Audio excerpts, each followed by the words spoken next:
Right, ஒரு சின்ன ஜெபம் பண்ணுவோம். இயேசுவின் நாமத்தினாலே தேவனே எங்களோடு பேசும், எங்களை உயிர்ப்பியும், தேவனுடைய ராஜ்யம் கட்டப்பட எங்களுக்கு கிருபையும் பலனும் தாரும். வழிநடத்துங்க. இயேசு மூலம் ஜெபிக்கிறேன் ஜீவனுள்ள தகப்பனே, ஆமென். ரைட், நான் சொல்லக்கூடிய காரியங்களை தெளிவாய் புரிந்து கொள்ளுங்கள். பாவம் உன்னை தீட்டுப்படுத்தும், சாபம் உன்னை பின்தொடரும். சொல்லுங்க, பின்தொடரும். அல்லேலூயா. பாவத்தின் தண்டனை சம்பளம் சாபம் என்கிற மரணம். சொல்லுங்க,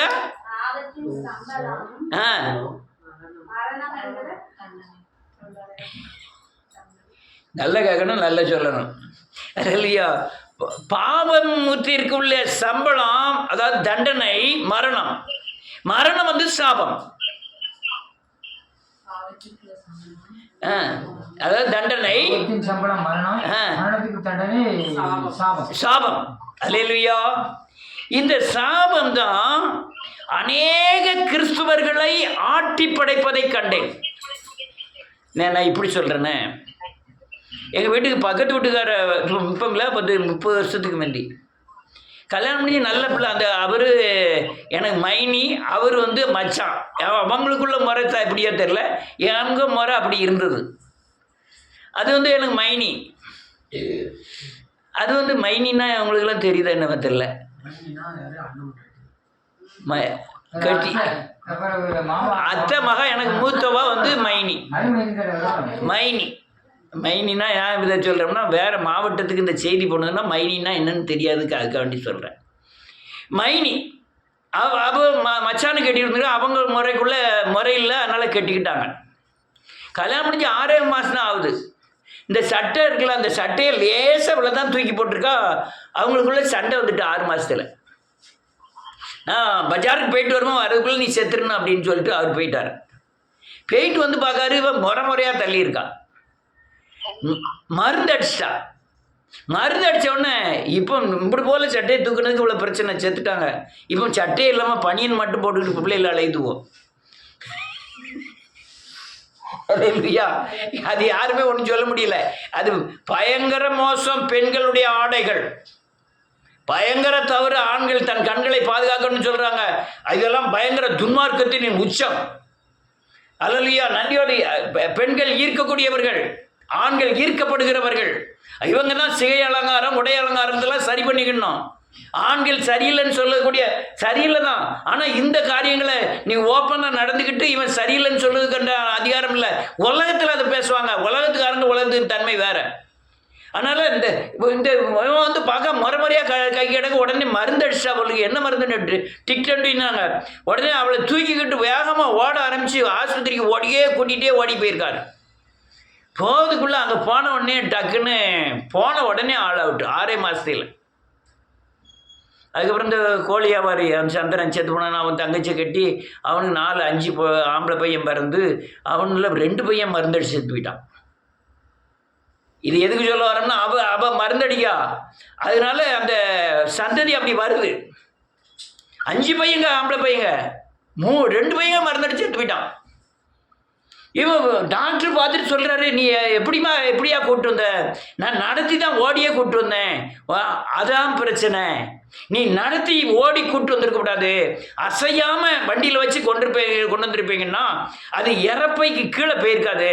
இது இறப்பையில் போய் 2 அவுன்ஸ் ஜெபிச்சு உள்ளே போய் எல்லா பக்கமும் பரவிட்டு இவளை காப்பாற்ற முடியாத காரணம் நீ ஓடி கூப்பிட்டு வந்தது தான் அப்படின்ட்டாங்க. அப்போ இறப்பை வரையும் போகிற விஷத்தை கூட இவங்க டியூப்பு போட்டு வயிற்ற கழுவி அவங்க குணமாக்கிடுவாங்க. ஆனால் இறப்பையில் ஒரு ப்ராசஸ் நடக்கு. அதில் செமிக்கக்கூடிய காரியம் வந்து செமிக்கிறதுல விஷத்தை ரத்தத்தோடு கலக்கு உடனே. அதே போல இந்த பாவம்ங்கிறது உங்கள் சரீரத்தில் இருந்து ஆத்மாவுக்கு போய் செயல்பாட்டுக்கு வரும். அல்லேலூயா. இது செயல்பாட்டுக்கு வந்ததுன்னா இந்த பாவத்தை கூட நீங்க ஜெயிச்சிடலாம். பாவம் செய்யாத மனுஷன் ஒருவனும் இல்லையே. நீங்க மனம் திரும்பியோ பாவ மன்னிப்பு நிச்சயத்தை பெற்றோ அல்லது அந்த பாவத்துக்கு வருத்தம் தெரிவித்தோ நீங்கள் அதை ஜெயித்து விடலாம். ஆனாலும் அது தீட்டு. அது என்னது? தீட்டு. இப்ப என்ன ஆயிட்டு? என் சரீரத்தில் ஒட்டுற பாவம் என் கண் மூளைக்கு போய் அது செயல்பாடாய் வரும் பொழுது அது அல்லேலூயா விக்கிரக ஆராதனையோ அல்லது கொலைபாதகமோ அல்லது வேசித்தனமோ மாறினால் அது யாருக்குமே பின்தொடர தெரியாது. அப்படியே கிறிஸ்துவனாக இருந்தாலும் அல்லேலூயா போதகனாக இருந்தாலும் விசுவாசியாக இருந்தாலும் மறைத்து வைப்பார்கள். எதை? பாவத்தை மறைச்சி வைக்க மாட்டாங்க. சொல்லிடுவாங்க, நான் போய் சொன்னேன், நான் கோவப்பட்டேன், நான் அப்படி செஞ்சுட்டேன், கண்ணால் பார்த்தேன், கேட்டுட்டேன்னு சொல்லி மனம் திரும்பிடுவாங்க, தப்பிச்சிருவீங்க. அது தீட்டு, அது கரை, உடனே வெளியே வந்துடலாம். ஆனால் அது மூளைக்கு போய் சரீரத்தின் செயல்பாட்டுக்கு வந்துட்டுன்னு வச்சுக்கிடுவோம். இங்கே யார்ட்டையும் விஷயம் பண்ணாங்க, யாராவது நம்ம வேசித்தனம் பண்ணோம்னு யார் போய் சொல்லுவா? ஒருத்தர் சொல்ல மாட்டாங்க. எங்கே வைப்பாங்க? மனசுக்குள்ள வைப்பாங்க. அது பலவாறு பெருக ஆரம்பிக்கும். என்னது? வேசித்தனம். சேர்மாதவியில் அவர் வேசித்தனம் பண்ண காரணமே என்ன தெரியுமா? கேரளாவுக்கு போனோம் நாங்கள். கேரளாவுக்கு ஒரு பெரிய தாசில்தார் வீடு, ஏகப்பட்ட கோடிகள். அவர் பெரிய அங்கே ஒரு சென்ட் இடம் வாங்குதே பெரியது, ஒரு ஏக்கர் கணக்கில் நிலம், அதில் வீடு கட்டி இருக்காரு.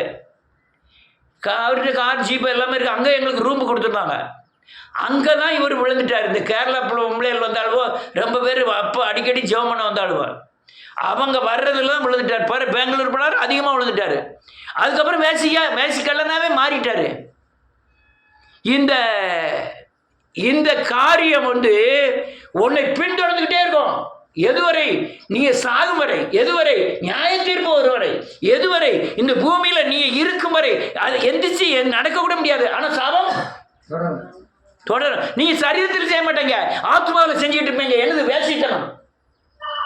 நீ எல்லாரும் பிள்ளைகள் தான் இருந்தாலும் பப்ளிக்காவே சொல்றேன். சரீரத்தில் செஞ்சாலும் சாபம், வேசித்தனம். வேசித்தனம் தான். நீங்க ஆத்மாவில் வேசித்தனம் பண்ணாலும் ரெண்டுக்கும் இதான் பிரச்சனை. அதான் நான் இப்ப நீங்க சொல்லக்கூடிய காரியங்களை நீங்க தெளிவாய் புரிந்து கொள்ள வேண்டும் இயேசுவின் நாமத்தினாலே. அப்போ பாவம் என்ன செய்யும்? தீட்டுப்படுத்தும். சாபம். நான் அப்படியே சாபத்தில் ஒரு முறை விழுந்துட்டேன். ஆனால் அதை அடக்கி வச்சு நான் மனங்கசந்து அழுதுகிட்டே இருக்கேன், ஆண்டவரே ஆண்டவரே. ஆனால் நான் பாவம் மன்னிப்பு நிச்சயத்தை பெறாத வரை அந்த பாம்பு எங்க படுத்திருக்கு? இங்க உள்ள படுத்திருக்கு. எனக்கு உள்ள படுத்துக்கிட்டு சமயம் பார்த்து என்ன செய்வாங்க? வஞ்சிக்கும். நான் ஒரு வேசித்தனத்தில் விழுந்துட்டேன்யா. ஒரு நாள் விழுந்துட்டேன். விழுந்து பிறகு நான் என் மனசுக்குள்ள கசந்துக்கிட்டே இருக்கேன். ஒரு பிரயோஜனம் கிடையாது. நான் மனங்கசந்து அழுது என்ன செய்யணும்? பாவம் மன்னிப்பின் நிச்சயத்தை பெறணும். பெறலைன்னா அது உள்ள இருந்துகிட்டு என்னை சமயம் பார்த்துக்கிட்டே இருக்கும்.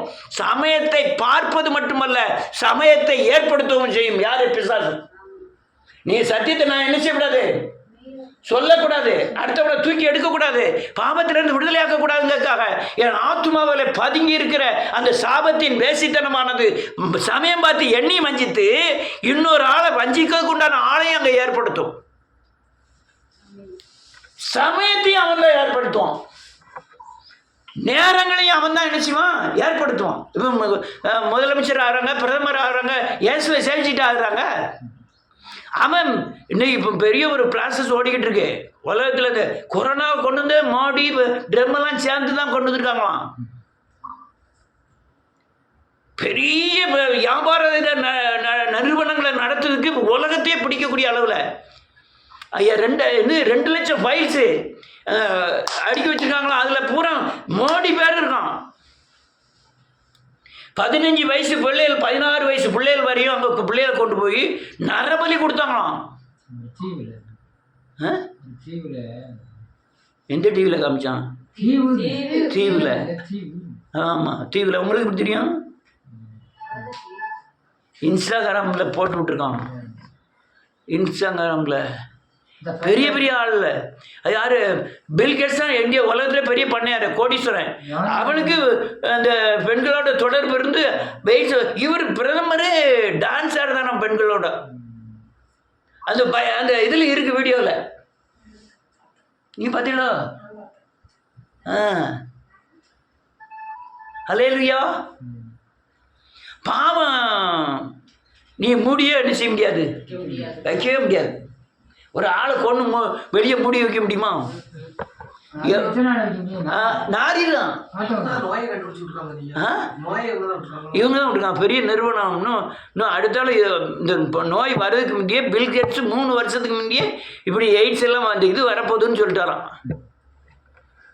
இப்போ பறவை காய்ச்சல் வந்திருக்கு நம்ம தமிழ்நாட்டில்.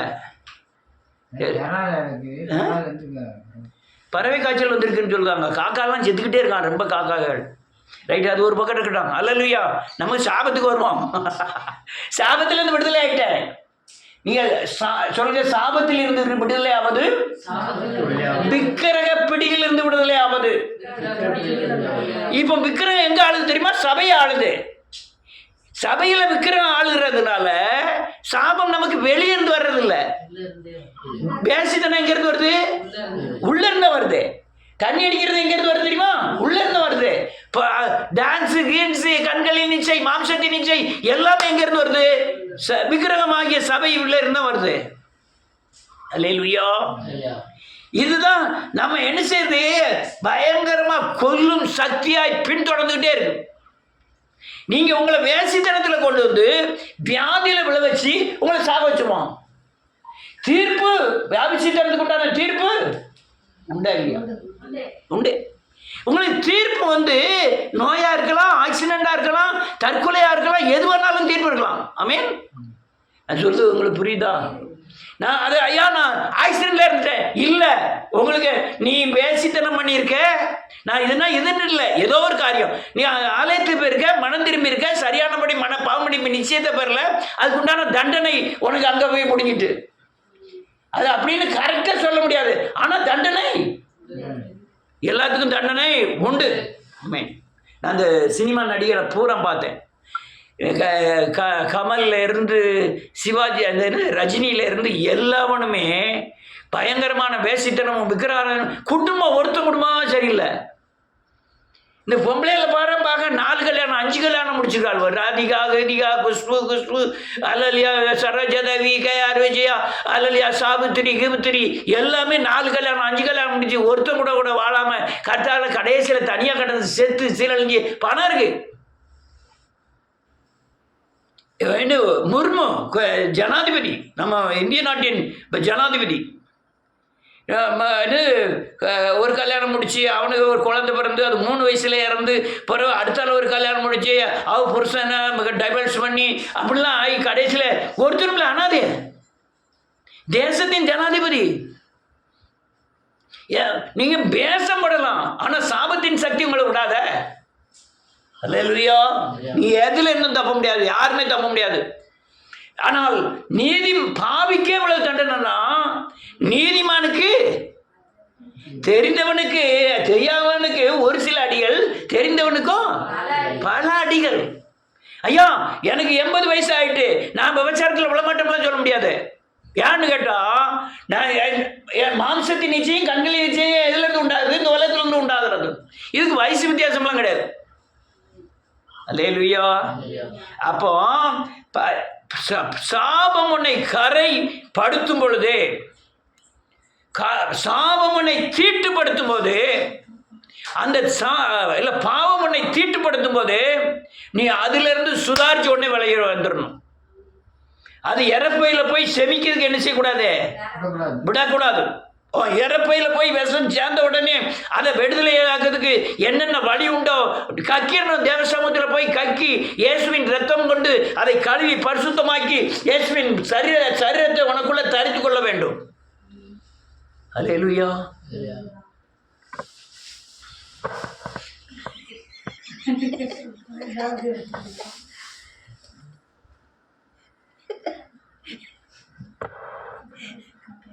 அல்லேலூயா. நல்ல புரிஞ்சுக்கிடுங்க. நீ சாப பாவமா இருக்கும் தான் நீ விடுதலை. அது சாபமாய் மாறிட்டு உங்களுக்கு விடுதலையாவதுக்கு உண்டான வழிகள் ரொம்ப கஷ்டம். நீ மனங்கசந்த அழுது இனிமேல் செய்ய மாட்டேன்னு ஒப்புரவாயிட்டு தான் போயிடும். ஆனால் சாபம் உனக்கு அச்சடையாளமாய் மாறிடும். சாபத்தின் பிசாசின் அடையாள அச்சி உனக்குள்ள மாட்டிடும். ஆமென். ஆனால் முதல்ல நீ மனம் திரும்பின மாதிரி நீ திரும்ப அடுத்தால நீ செஞ்ச மனம் திரும்பி பாவத்திலிருந்து விடுதலையாகி திரும்ப பாவத்தில் விழும்போது நீ அந்த மனம் திரும்புதல் தின்னா அடுத்தால என்ன செய்யாது? அந்த மன உடைத்தல், அந்த மனம் கசந்த அழுதல், அந்த பாவ உணர்வுலாம் திரும்ப செய்யும்போது என்ன செய்யாது? வராது. நீ சாபத்தில் விழுந்த பிறகு துணிகரம் தான் உண்டாகுமே தவிர இருதயம் என்ன செய்யப்படாது? உடைக்கப்படாது. அது மறைக்க தான் சொல்லும். சாபம் என்ன செய்யணும்? மறைக்க தான் சொல்லும். யார்கிட்ட மறைப்பீங்க? மனுஷன். தேவன் என்ன செய்ய முடியாது? மறைக்கவே முடியாது. அது உன்னை தொடர்ந்து பிடிச்சிக்கிட்டே இருக்கும். சாபம் சரி என்ன வந்துட்டியா? நான் அப்படியே எனக்கு தண்டனை வந்து நான் ஏதோ மறிச்சு விட்டேன், தப்பிக்கலை. இந்த தண்டனை எனக்கு கிடைக்கல, நான் இறந்துட்டேன்.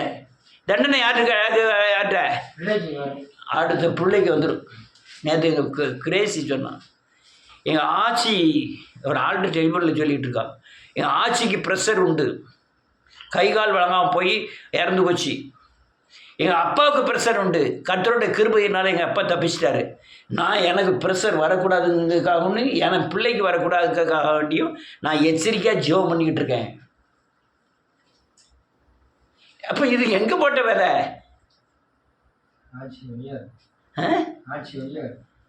எங்கே போட்ட இந்த ஆலோசனை எங்கே போட்ட வேலை? எழுப்புதலில் போட்ட வேலை. அது கரெக்டாக சொல்லிக்கிட்டு இருக்கா. அப்படி என் ஆட்சிக்கு ப்ரெஷர் உண்டு, கை கால் விளங்காமல் போயிட்டு, எங்கள் பெரியப்பாவுக்கு உண்டு, அவருக்கு கை கால் விளங்காமல் போயிட்டு, எங்கள் அடுத்த அளவில் பெரியப்பாவுக்கு இருந்தது, அவருக்கும் ப்ரெஷர் உண்டு, எங்கள் அப்பாவுக்கு இருந்தது, அவர் ஜெபம் பண்ணி தப்பிச்சிட்டாரு, எனக்கு வரக்கூடாது, என் பிள்ளைகளுக்கு வரக்கூடாதுன்ட்டு நான் வைராக்கியமாக ஜெபம் பண்ணிக்கிட்டு இருக்கேன். செய்கிறோமா?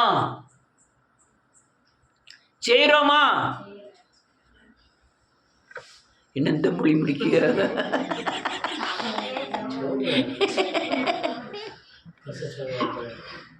நீங்க பாவத்துக்கு ஜெபம் பண்ணதா மனம் கசந்த அழுது கண்ணீரை போய் ஊட்டி விட்டா போயிடும். சாபத்துக்கு நீங்க என்ன ஜெபம் பண்ணாலும் போகாது உங்களை விட்டு. ஏன்னா உங்க சரீரத்தில் அதை அச்சு அடையாளமாய் மாறிட்டு. இது என் கண்ணு தான். நான் பாவம் செய்யும் போது தேவனுடைய கண்ணாவும் மாறுது. ஆனால் சாபமாய் மாறின பிறகு இந்த கண்ணு தேவனுடைய கண்ணா என்ன செய்யாது? மாறாது. இந்த கண்ணை பிடுங்கினா தான் சரியா வரும். பிடுங்கி தேவனுடைய கண்ணை என்ன செய்யப்படணும்? பொருத்தப்படணும். என் கண்ணுக்கு என்ன செய்யணும்? கலிக்கன் படணும். வாய்க்கு என்ன செய்யணும்? கடிவாளம் படணும். அப்படி இருந்தாலும் சாபம் உங்களை தொடர்வதில்லை. எல்லாம் பெண் தொடர்ந்துக்கிட்டே தான் இருக்கும். நல்ல பிரசங்கம் பண்ணிட்டு இருப்பான், இவன் ஒரு பேசிக்கெல்லாம் நான் பார்வை போறாம பிசாசின் பார்வையாக தான் இருக்கும். ஆனால் இவனுடைய கண், இவனுடைய சரீரம் தேவ வசனத்துக்கு அச்சு அடையாளமாய் மாறினா இவன் கண் பார்க்கிற கண் இயேசுவின் கண்ணா இருக்கும். எப்படி இருக்கு உங்க கண்ணு? இயேசுவின் கண்ணா தெரியுதா அல்லது பிசாசின் கண்ணா தெரியுதா? இருதயம் அப்படிதான், உங்க வாய் அப்படிதான், உங்க காது அப்படிதான். இதெல்லாம் இயேசுவின் காதா, இயேசுவின் கண்ணாய், இயேசுவின் சரீரமாய் உங்க சரீரம் என்ன செய்யணும்? மாற்றப்படணும். அல்லேலூயா. சொல்லு புரியுதாயா? புரிஞ்சுக்கிட்டீங்கன்னா தப்பிச்சிருவீங்க. இதான் காரியம். பாவம் கரைப்படுத்தும். நான் நல்ல வெள்ளை சட்டை தான் போட்டு வரேன், நல்லா தேய்ச்சி தான் போட்டு வரேன். ரோட்டில் எவ்வளோ அழுக்கு வருது, எவ்வளவோ மழை பெய்யுது, வண்டியில் உள்ள அழுக்கே மேலே பட்டுருது. ஆனால் அடுத்த வீட்டில் போய் என்ன செய்வேன்? சோப் போட்டு சரி பண்ணிட்டேன். ஆனால் கரையே பட்டுறாலும் சரி, அந்த சட்டையில் புது சட்டையில் அவள் சட்டையோட என் சட்டையும் முக்கி வச்சு ஒரு சட்டை கிடக்க விட மாட்டான். டக்குன்னு உங்கள் வீட்டில் மாதிரி தான் டக்குன்னு சோப் போட்டு தொங்க விட்டாங்க. நான் இப்போ முடியாமல் தான் போட்டுட்டு போயிருப்பேன். போய் மத்தியானம் படி களைஞ்சி போட்டிருப்பேன். படுத்து கொஞ்சம் நேரத்தை கழிச்சு பார்த்தோன்னா அங்கே வெயிலில் காஞ்சிக்கிட்டு இருக்கும். ஏமா நான் புடிய சொல்லக்கூடாது. அப்போ துணி நீயே தோச்சாச்சு காயப்பட்டியா? ரைட். என்ன பதிலாம் பேசக்கூடாது. நான் பேசியில் மாதிரி உங்கள் துணி நீயே துவங்கிட்டாயிரும். இப்போ வரும்போதே கம்ப்ளைண்ட் சொல்லி விட்டுருக்கா, எல்லா துணியும் துவைச்சிடணும் அப்படின்ட்டு. நான் ஒரு வேலை துவைக்காமே போட்டேன்னா மொதல் வேலை அங்கே தான் துணியெல்லாம் துவைச்சி காய விட்டுருவா. கேட்டுட்டு இருக்காளா எனக்கு தெரியல. இல்லையா? கரை பணம் செய்யும். பாவ உலகத்தில் வாழ்கிறோம், பாவ மாம்சத்தில் வாழ்கிறோம், பிசாசின் உலகத்தில் வாழ்கிறோம். நம்ம மேலே கரை ஏதாவது ஒரு கோணத்தில் உங்களுக்குள்ள கரை படதான் செய்யும். ஆனால் கரை பாவத்தை கழுவுறதுக்கு நமக்குன்னு ஒரு சோப்பு இருக்கு.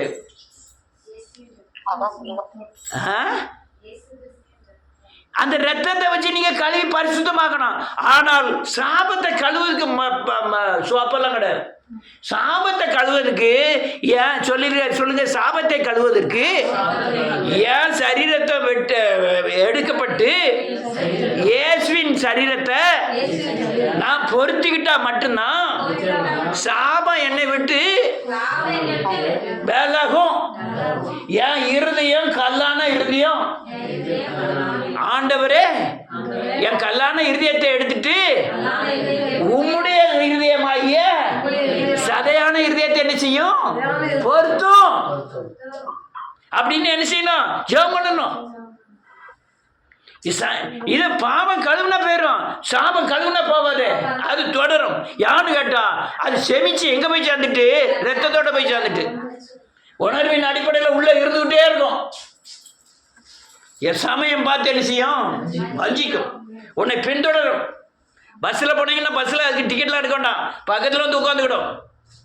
நான் நிறைய பேரை பார்த்துருக்கேன். நான் நிறைய இடங்களில் நான் பார்க்கிற பார்வையெல்லாம் ஒரு வீட்டுக்கு போனால் வசனத்தின் அடிப்படையில் தான் பார்ப்பேன்.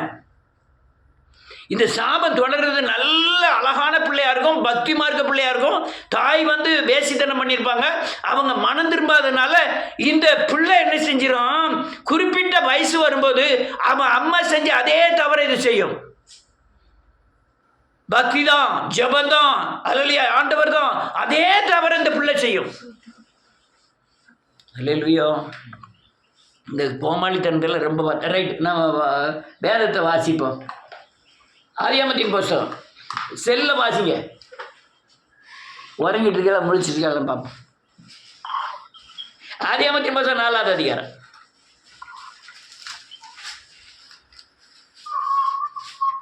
6வது வசனத்திலிருந்து.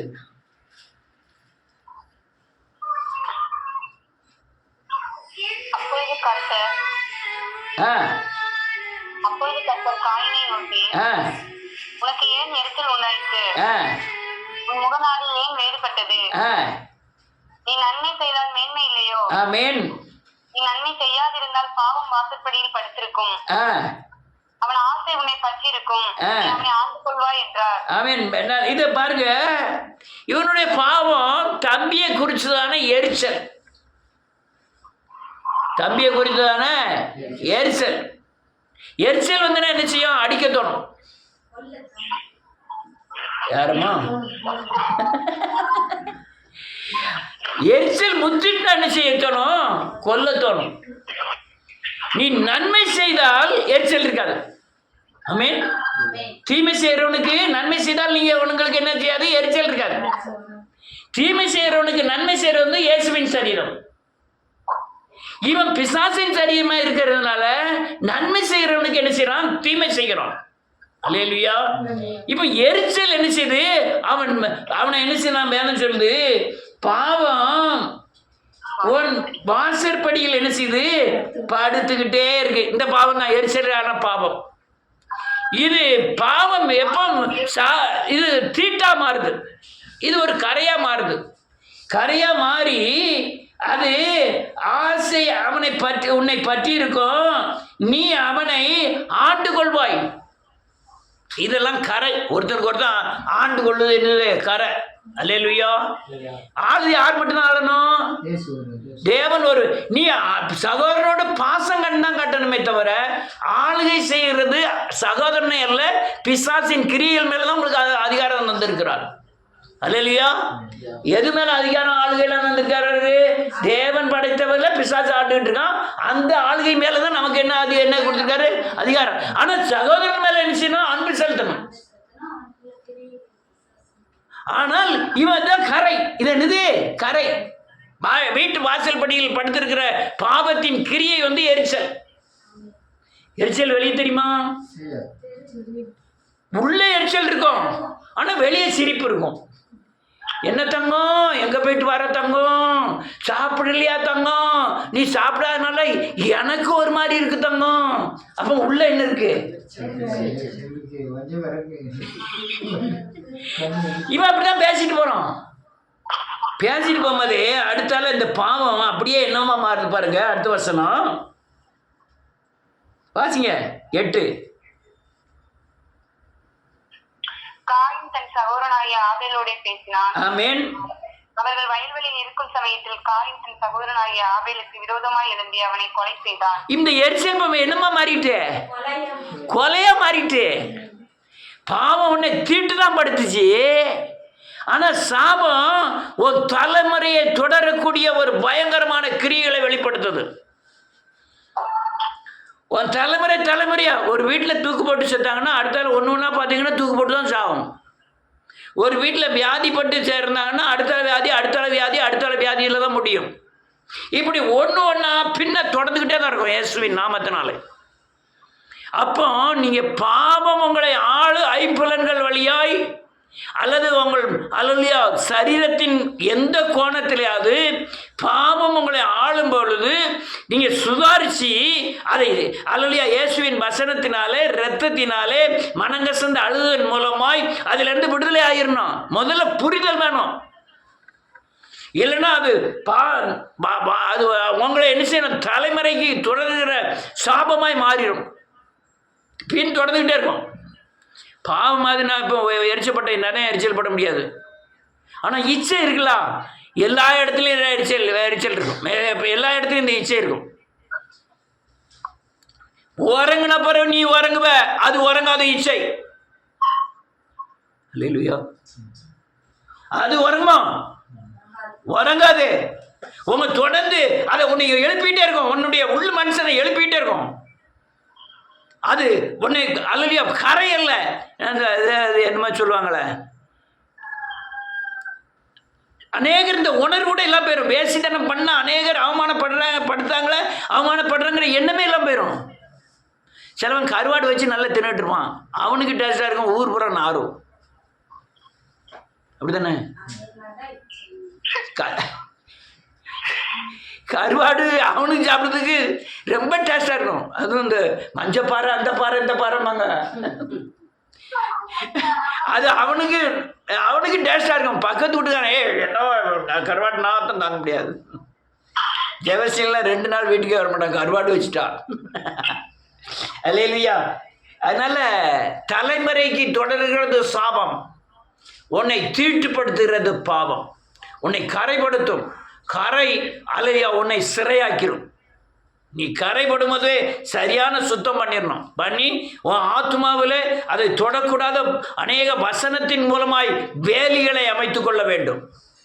அடுத்தால ஒரு வசனத்தை வாசிப்போம். ரோமரின் புத்தகம் 6வது அதிகாரம் 12வது வசனம்.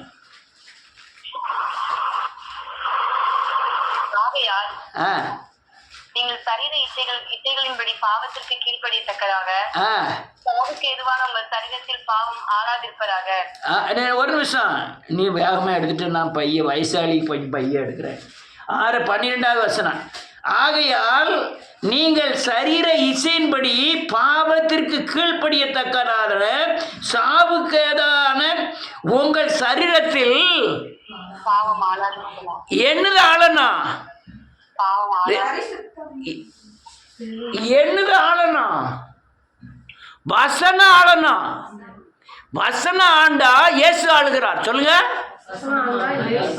என் சுய புத்தி ஆண்டால் பிசாசு ஆளுகிறான். கரெக்ட் தானே? நீ வசனத்தின்படி நடந்தா உங்களை யார் ஆளுதா? வேதம் சொல்லுது. ஆகையால் நீங்கள் சரீர இச்சையின்படி பாவத்திற்கு கீழ்ப்படியத்தக்கதாக சாவுக்கு ஏதுவான உங்கள் சரீரத்தில் பாவம் ஆளாதிருப்பதாக. சாவு என்னது தெரியுமா? உங்க தலைமுறை சாபங்கள். பாவத்தின் இச்சையினால் வர்ற சாவு தலைமுறை சாபம். அல்லேலூயா. ஒவ்வொரு மனுஷர்களும் சாகிறத பார்த்தா பாலிய வயசுல அவங்க பாட்டில் விளையாண்டுட்டு பின்னால் உள்ள காலங்களில் அவங்க சாகிறத பார்த்தா கொடுமையாக இருக்கும். என் சித்தி ஒருத்தி பயங்கர ரவுடி. நான் பொம்பளை ரவுடி நீங்கள் பார்த்துருக்க முடியாது. அப்படிலாம் ஆள் இந்த 5 அடி 5.5 அடி இருப்பான். நல்ல தண்ணி அடிப்பான். நல்ல வெத்தராவை போட்டுப்பான். ஆள் செவேட்டுப்பான். அப்படி பார்த்தோன்னா ஏல எங்கே போய்ட்டுறாங்களா அப்படிமா. எவனா அடிச்சிருவா, எவனாலும் போலீஸ்களுக்கெல்லாம் என்ன மாதிரி கேட்டோம்னா இன்னைக்கு கைப்பிடிச்சி இழுத்துட்டான்ருவா, போய் அங்கே எழுதி கொடுத்துருவா. எந்த போலீஸ்காரனும் கிட்டே போக மாட்டான். எப்போ 10 பேர் பாடி கார்டு, ராத்திரி 10 மணி தான் வீட்டுக்கே வருவா. எங்கள் தெருவில் எப்படி தெரியுமா, வேற ஜாதிக்காரங்க தெருக்குள்ளோடி வந்தா செருப்பை கையில் வச்சுக்கிட்டு போனோம். அப்படி தெரு. இவன் ரபடி எழும்புன பிறகு எல்லாவனும் செருப்பை போட்டுட்டு அம்பாட்டில் நடக்க, மீசையே மற்ற ஆள் வைக்கக்கூடாது, இதே மாதிரி மீசையை அடுத்தும் வைக்கக்கூடாது. இந்த மாதிரி இல்லை, இப்படி கிடா மீசெல்லாம் மற்றவர்கள் வைக்கக்கூடாது. உடனே பிடிச்சி அங்கே வச்சு வெட்டி விட்டுருவாங்க. மீசெல்லாம் எல்லாம் பெரிய மீசை வச்சுருக்காங்க. அந்த தெருக்குள்ள இவன் ஏகப்பட்ட ஆளுகளை கூட்டிகிட்டு வருவான். எவனும் ஒன்றும் சொல்ல முடியாது, எல்லாம் கதவை அடிச்சுட்டு உங்க போல எடுத்துரும். எவ்வளோ பெரிய ரவுடி. கடைசியில் அவளை சாப பார்த்தா யூரியன் போகாமலே இருந்து வயிறு அடைச்சி ஐயோ ஐயோ சாவு வர மாட்டேங்க கத்தி செத்துட்டான். நீ போய் கேட்கணும்னா கேட்டுக்கிடுங்க, சேர மாதிரி மனுஷர் நடிப்பில் அவள் இல்லைன்னாலும் தான் நான் பப்ளிக்காக சொல்கிறேன். இருந்தால் எனக்கு பிரச்சனை. இங்கே வந்துடுவா, எவ்வளோ தூரம்னாலும் என்னெல்லாம் பேசுனேன் அப்படின்ட்டு வந்துடுவா. நான் ஒரு தடவை நானும் அப்படி வீட்டு அவள் அப்பா புருஷன் வீட்டுக்காரர் வந்து எங்கள் அப்பாவோட தம்பி. நான் ஒரு நாள் ஒரு ஆள்கிட்ட நான் தண்ணி அடிச்சுட்டு பேசும்போது கடையழிஞ்ச காசின்னு சொல்லிட்டேன். அவர் பேர் காசி. கடையழிஞ்ச காசின்ட்டேன். 7 குட்டியப்பான்னு தண்ணி அடிச்சுட்டு வந்துட்டான். நான் என்ன செஞ்சேன், வீட்டில் போய் இவ்வளோ பெரிய அருவா நேரம் தூக்கிவிட்டு சைக்கிளில் பின்னால் கேட்டு நான் நேரம் சாரை கடையில் வந்தேன். சாரை கடையில் வந்து 2 கிளாஸை போட்டேன். போய் வெட்ட போகிறோம்னு சொல்லிட்டு உனக்கு அருவாங்க இருக்குது, கிளாஸ் 2 கிளாஸை போட்டேன். வெட்ட போகிறேன்னு போல அந்த கடை வச்சுருக்கோம் சொந்தக்காரன். எங்கள் பாகுட்டிப்பா என்ன அப்படின்னா, இன்னார் இப்படி கெட்ட வார்த்தை சொல்லி ஏசிட்டா என்னைய, நான் அவளை உயிரோடு வைக்கப்படாது, வெட்டியில் தான் செய்யணும் அப்படின்ட்டு போகிறேன். கொஞ்சம் அருவாளை எங்கே அடித்த எங்கள் ஐயனார் குளத்தை தான் அருவா அடிப்பாங்க. ஐயனார் குளத்தை அருவாளா அப்படின்னு வாங்கிட்டு டக்குன்னு அருவாளை கொண்டு போய் சாரை கடையில் வச்சு பூட்டிட்டான். உள்ள இருந்துக்கிட்டு திறக்க முடியல. அருவாளை தான் நான் வெட்டணுங்க. அது நல்ல நேரம், இல்லைன்னா உன் மத்தியில் நான் இருக்க மாட்டேன். அல்லேலூயா. தொடரும். அல்லேலூயா. வேதம் சொல்லுது, அதே வசனத்தை நான் வாசிக்கேன். நீங்கள் சரீர இச்சைகளின்படி பாவத்திற்கு கீழ்ப்படியத்தக்கதான சாவுக்கு ஏதுவான உங்க சரீரத்தில் அல்லேலூயா மறந்து கூட பாவம் ஆளாதிருப்பதாக. ஏன் ஆளாதிருப்பதாக? அது சாபமாய் மாறும், அது தலைமுறை கொன்றும். பாவம் ஆளும் போதே நீங்க சரி பண்ணலன்னா அது என்னமா மாறிடும்? சாபமாய் மாறிடும். உன் வாழ்க்கையில பின்தொடர ஆரம்பிக்கும். அல்லேலூயா. எங்கே நான் போனாலும் அந்த நினைப்பு தான் வரும். நீ சாபத்தில் விழுந்துட்டேன்னா எங்கே போனாலும் அதே நினைப்பு தான் வரும். கொஞ்ச நாள் ராத்திரி போல் இளநீ வெட்டி சாப்பிட்டுட்டு இருந்தோம். நேரம் ஆகிட்டு, எப்போ இளநீ வெட்டி சாப்பிட்டுட்டு இருந்தோம். ராத்திரி இப்போ 10 மணி ஆகிட்டுனா நேராக 4 பையங்க நேர தென்னந்தோப்புக்கெல்லாம் போய் நல்ல இளநீ அங்கங்கே கிடக்க அவ்வளோ வெட்டி இப்படியே காலம் வரையும் சாப்பிட்டுட்டு அந்த பம்பு செட்டுருங்க அதில் குளிச்சுட்டு பம்பு செட்டில் படுத்துட்டு யாராவது அங்கே தோட்டத்துக்காரன் வந்துட்டானா எரிதான், கல்லை கொண்டு தான் எரியுது. அது டான் டீம்னு இப்போ மாதிரி லைட்டு கேமரா அந்த செட்டப்லாம் கிடையாது. ஒரே ஓடி வந்துடுது. அல்லேலூயா. அப்படி செஞ்சுக்கிட்டு இருந்தது. அது அந்த நேரம். அல்லேலூயா.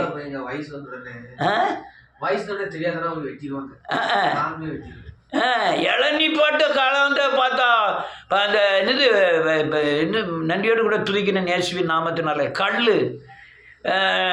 கல்லெல்லாம் இறக்கி குடிக்கிறது, குடிச்சிட்டு வர்றது அப்படிலாம் இருந்தது. ஆமாம். இல்லை, அங்கே மேலேருந்தே இறக்குது. 4 பானையில் தொங்கிட்டுமா, எல்லா பானையும் உள்ள ஒரே இதில் ஊற்ற வேண்டியது. மேலேருந்து அவங்க கொண்டு வந்துடுவாங்க. அங்கேயே குடிச்சிட்டு மேலேருந்து கொண்டு வந்து ஒவ்வொரு பானையை கொண்டு வருவான். கீழே வந்து உட்காந்து பூரா ராத்திரி பூரா கடந்து குடிச்சிட்டு விடிய காலம் தான் வீட்டுக்கு வரும்.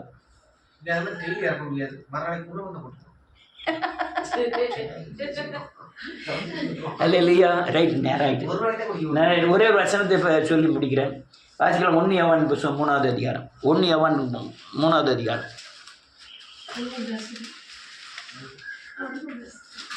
3வது அதிகாரம் 4வது வசனத்திலிருந்து 4வது வசனத்திலிருந்து 1 யோவான் 3வது அதிகாரம் 4வது வசனம்.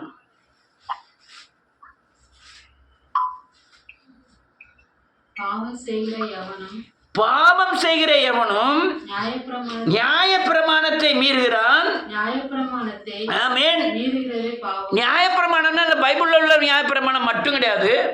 உலகத்தில் எல்லா பக்கமே பாவம் செய்யக்கூடாதுங்கிற ஒரு பிரமாணம் இருக்கிறது. இருக்கா இல்லையா? பொய் சொல்லக்கூடாது, பாவம் செய்யக்கூடாது, களவாங்கக்கூடாது, இன்னும் இருக்கா இல்லையா? இருக்கு. நீ வேதம் சொல்லுது பாவம் செய்கிற எவனோ இது சாதாரண மனுஷ பிரமாணத்தை மீறுகிறான். பிரமாணத்தை மீறுகிற எவனோ பாவம் செய்கிறான். அல்லேலூயா. அடுத்த வசனம் 5. பாவங்களை சுமந்து தீர்க்க என்று அறிவீர்கள். அவர் சும்மா ஒன்றும் வெளிப்படல. சும்மா ஒன்றும் வெளிப்படல. எதுக்காக வெளிப்பட்டார் தெரியுமா? என்ன கேட்கல இல்லையா? என் பாவம் என்னமா மாறிடக்கூடாது, சாபமா மாறி என் தலைமுறை சீரழிஞ்சு போகக்கூடாது. அதுக்காக தான் மனுஷகுமாரன் என்ன செஞ்சாரு? வெளிப்பட்டார். நீங்க வேதக்காரனான பிறகு உங்களுக்கு பாவம் செய்யறதுக்கு ரொம்ப மோக்கன்னா சமயம் கிடைக்கும், அநேக வழிகள் கிடைக்கும். உலகத்துக்காரங்களை விட உங்களுக்கு பாவம் செய்யறதுக்கு அநேக வழிகள் ஈஸியா கிடைக்கும். நல்ல கலங்க. நீங்க சினிமா பார்க்கறதுக்கும் வேதத்தில் சேராதவங்க சினிமா பார்க்கறதுக்கும் ரொம்ப வித்தியாசம் இருக்கு. நமக்கு பார்த்தோம்னா ரொம்ப கூர்மையாக பார்ப்போம். அடுத்த கட்டம் என்ன வரப்போகுது, அடுத்த கட்டம் என்ன, இந்த காஞ்ச மாடு கம்பில் விழுந்த மாதிரின்னு சொல்லுவாங்க. ரொம்ப பசியாக இருக்கவன்ட்ட பழைய வச்சாலும் அடிச்சு நொறுக்காமல, அது மாதிரி ரொம்ப நாள் படமே பார்க்காம, சண்டையே பார்க்காம, இந்த ஆடல் பாடலே பார்க்காம திரும்பி திடீர்னு பார்க்கும்போது அப்படியே கூர்ந்து பார்த்துக்கிட்டு இருக்குது. இது ஈர்ப்பு சக்தி யார் கொடுக்கா தெரியுமா? பிசாசானவன். யான்னு கேட்டா அங்கே விழுந்தவன் செத்தவன் அவங்ககிட்ட தான் இருக்கான். நீங்கள் உயிர் வந்து ஓடிக்கிட்டு நொண்டிக்கிட்டே ஓடிக்கிட்டு இருக்கீங்க. முழுசுமா என்ன செஞ்சிடணும்? விழ வைக்கணுங்கிறதுக்காக தான். அடுத்தால என்ன சொல்லியிருக்கு? 5 நம்முடைய பாவங்களை சுமந்து தீர்க்க வெளிப்பட்டார் என்று அறிவீர்கள். அவரிடத்தில் பாவம் இல்லை. அவரில் நிலைத்திருக்கிற எவனும் பாவம் செய்கிறதில்லை. பாவம் செய்கிற எவனோ அவரை காணவும் இல்லை. நான் ஏன் விளக்கம் கொடுக்கணும்னா, உங்களுக்கு பாவம் வரக்கூடாது, சாபமாக மாறக்கூடாது, தலைமுறை தப்பிக்கணும்னு தான் சொல்லிட்டு இருக்கேன். அப்போ நீ அறிய அறிய அறிய இயேசுவின் அச்சடையாளமை மாற மாற, இயேசுவின் சரீரம் உங்களுக்குள்ள வர வர, இயேசுவின் சிந்தனை உங்களுக்குள்ள வர வர, உங்கள் உறுப்புகள் எல்லாம் இயேசுவின் சாயலுக்கு ஒப்பாய் மாற மாற, பாவம் உங்களை என்ன செய்வதில்லை. ஆமென். அல்லேலூயா. நீங்க சரீரம் மாறணும், சுவாபம் மாறணும், செய்கைகள் சத்தியத்துக்குள்ள வரணும். அதனால நான் சொல்லி முடிக்கிறேன். நேரம் ஆயிட்டு 40 நிமிஷம் ஆக போகுது. பாவம் சொல்லுங்க நம்மை கரைப்படுத்தும். பாவம் என்னை தீட்டுப்படுத்தும். சாபம் என்னை என் தலைமுறையை பின்தொடரும். ஒரே ஒரு வார்த்தை, நிறைய காரியம் இருக்கு, ஒரே ஒரு வார்த்தை சொல்லி முடிச்சிருந்தேன். உலகத்துக்காரன் பாவம் செஞ்சான்னா, சாபத்தில் உள்பட்டான்னா அவன் விடுதலை ஆகுது ஈஸி. வேதக்கார சாபத்தில் வேசித்தனத்திலே விக்கிரகாரணியை விழுந்துட்டான்னா அவன் விடுதலை ஆகிறது ஏன் கஷ்டம்? முதல்ல இருந்த மனதுருக்கம் ரெண்டாவது என்ன செய்யாது, வராது. அன்னைக்கு அடித்து அழுது மனம் திரும்பின மாதிரி திரும்பியெல்லாம் என்ன செய்ய மாட்டீங்க. அப்படியே திரும்பினாலும் நமக்கு என்ன தோணும் தெரியுமா? முதல்ல ஒரு தப்பு பண்ணிட்டு தான் எவ்வளோ பாவம் செஞ்சுட்டு விடுதலை ஆகிட்டோம். திருப்பி அழுது அடுத்தாலையும் மனம் திரும்பி பாவம் செஞ்சு விடுதலை ஆகிட்டோம். இன்னும் 2 தடவை செஞ்சாலும் ஆண்டவர் அப்படிங்கிற எண்ணம் நமக்குள்ளே வந்துடும். அதனால தான் நம்மை கரைப்படுத்தி நம்மளை கொன்று விடும். அதனால் பாவம் கரைப்படுத்தும் போதே நம்மை சரி பண்ணி கொள்ள வேண்டும். கர்த்தர் உங்களை ஆசீர்வதிப்பாராக.